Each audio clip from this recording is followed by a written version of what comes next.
Pretty sick shirt, right, friends?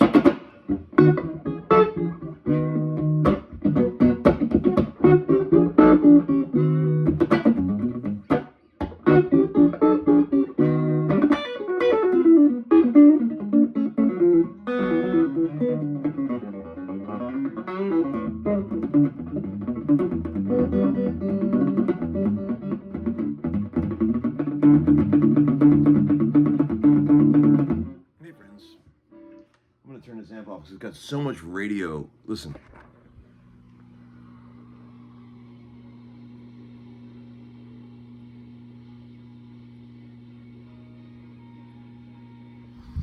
The radio coming through. But anyway, just checking in. Hope everybody's doing great. It's a Tuesday night, I reckon. I just got home from the Shoals area.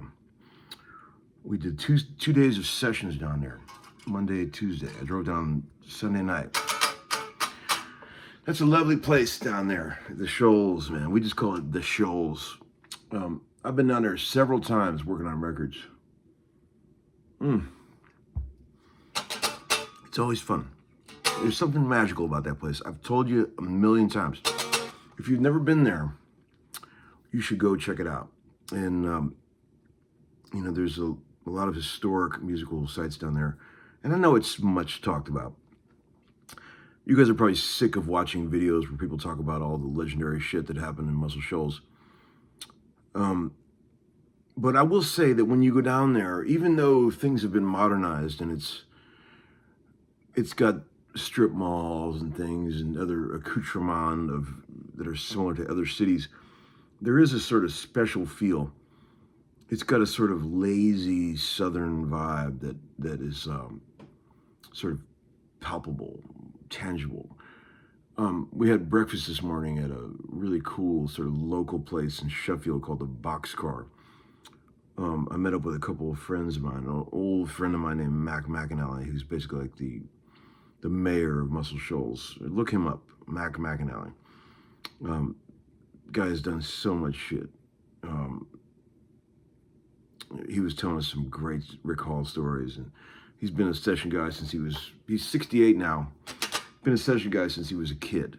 And man, he's got some great stories about working with Rick Hall, and got to hang out with Kelvin Holly, my old buddy guitar player, who I just met fairly recently. But he took us down to the river, and there's this great old studio called Cypress Moon, 38,000 square foot building that his wife owns. And it was the home of Muscle Shoals Sound from 1974 for probably a couple decades. And man, what a cool studio with so much vibe and so much history. Really learned a lot today from those guys. It's sort of, guys have been hanging around Muscle Shoals for a long time. And, all the legendary players they talk about, like Spooner Oldham, and, I just asked them about Bobby Whitlock and a bunch of other guys that sort of always hung out down in that part of the world. And we were laughing, and we got 4 songs over the last 2 days with young Ty Myers. He's a superstar, a modern day superstar. This kid, he's like 12, and he's got like billions of streams. It's amazing.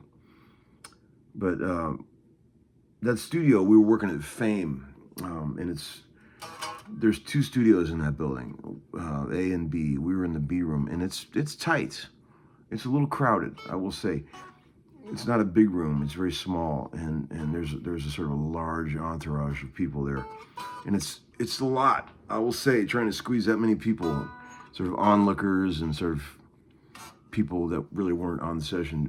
Great to see them all, but I'm telling you, man, it runs out of room quickly in that place.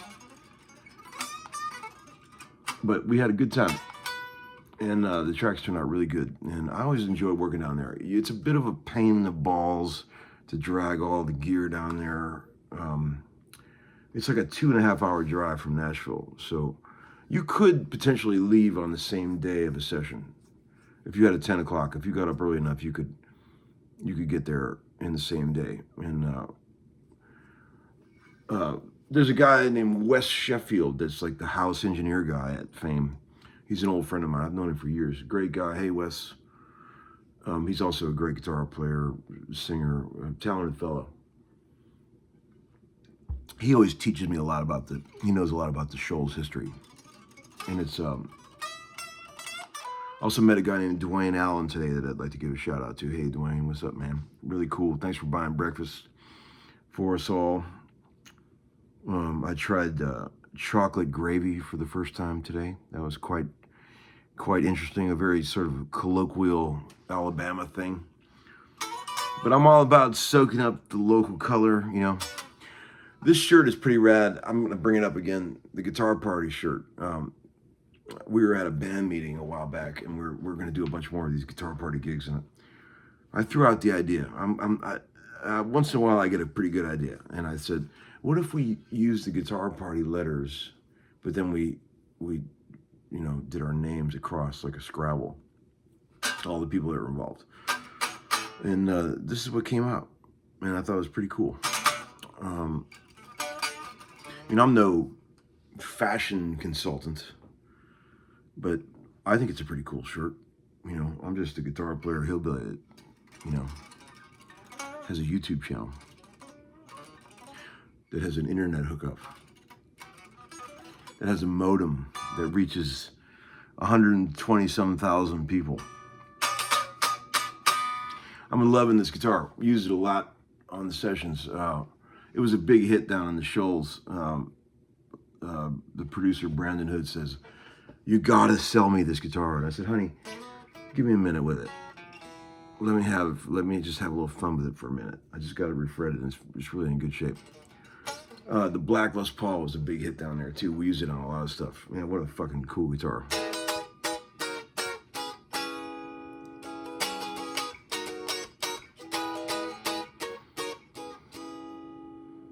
Your homework assignment tonight. If you've never heard it, I've talked about this before, but I listened to it on the way home. I drove Gordon home tonight from Muscle Shoals, and we listened to a couple songs. Your homework assignment is, if you don't know it, or even if you do know it, listen to the song called I Am Yours on the Layla and Assorted Other Love Songs record, the Derek and the Dominoes. It was a deep album cut. But just listen to that tonight. That's your homework assignment. I usually don't get into tunes that have sort of like what we call in Nashville sort of an islandy feel, a sort of Caribbean vibe. It's not really my bag. That happens a lot in Nashville. It's half a dozen times a year you will be tasked to play on an islandy kind of Jimmy Buffett kind of vibe song, and it's always fun and everything, but it's not really my bag. I usually sort of check out on those kind of songs because it's not. This tune, I Am Yours, has a tinge of that feel, but it's insanely cool. It's just Clapton's vocal and Dwayne's insane guitar playing is just transcendent. It's wonderful. Bobby Whitlock's harmony. It's really, really good. I just learned recently from watching some videos that we were talking about this at breakfast today. I always thought that the Derek and the Dominoes thing was like Eric and Dwayne's band. Like they had dreamed it up and they sort of recorded it out. But I didn't know that he wasn't even thought about. Dwayne wasn't even thought about to be on that album. It was supposed to just be Dwayne or Eric and Bobby Whitlock and the rest of the fellas, but they went to see an Allman Brothers show when they were down there, and then Eric and Dwayne hit it off, and he said, "Come on, jam with us at the studio." So he was a paid session player on those records, and on that record at Criteria while they were making that in 1971, and while he was doing it, the Derek and the Dominoes record, he was also working next door on a Sam the Sham record. Dwayne was. He was just a session guy like me, he would do whatever anybody asked him to. They paid him, he would do it. And I didn't know that. I just had it in my mind that like they wrote all the songs together and it was Dwayne and Eric's band, but it wasn't. It was a last minute sort of add-on that he was even a part of that. When you hear his sort of contributions to the thing, it's hard to believe that it wasn't planned that way. But that's what you find out as you become more and more of a rock and roll archaeologist. Some 99% of the shit we ended up worshiping our whole lives, that we just think every note was so carefully planned out. 99% of it was totally happenstance, improv. Everyone's worried about learning these Jimi Hendrix songs note for note.